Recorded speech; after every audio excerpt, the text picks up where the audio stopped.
Itangal daw naangay ti Civic Parade iti La Trinidad amay sa kadagiti highlight ti Strawberry Festival.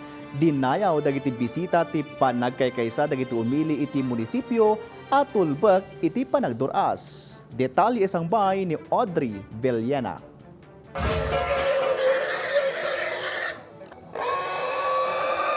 Nagkaykaysa man dagiti umili ken nagdudu mga ahensya ti gobyerno ti La Trinidad iti panakaisayang kat ti Civic Parade a naangay itangal daw.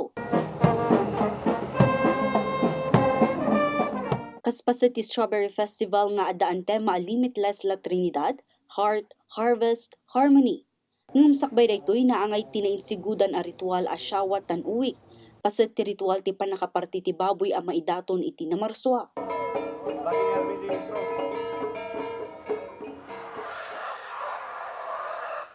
Nangrugi ti Civic Parade babaan ti panangidaulo dagiti opisyal ti munisipyo nga indauluan da Mayor Roderick Awingan ken ni Vice Mayor Gilier Galuan ken ti sangguni ang Bayan Council agrama ni Benguet Governor Melchor Diclas ken dagiti sister towns ti munisipyo kasama ti 16 a barangay ti munisipyo.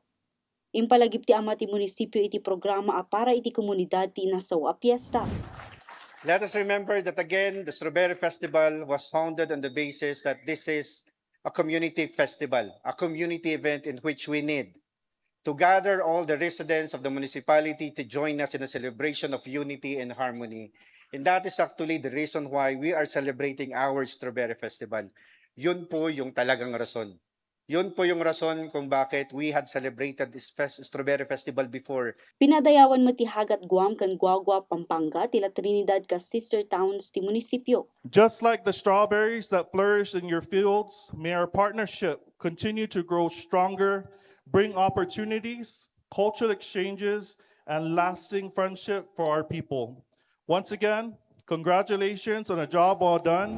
Here in La Trinidad, we are amazed at witnessing how a farmer from different farmland gets to oversee other lands that are not theirs, attending to the small needs of the strawberries and telling the farm owners their observation.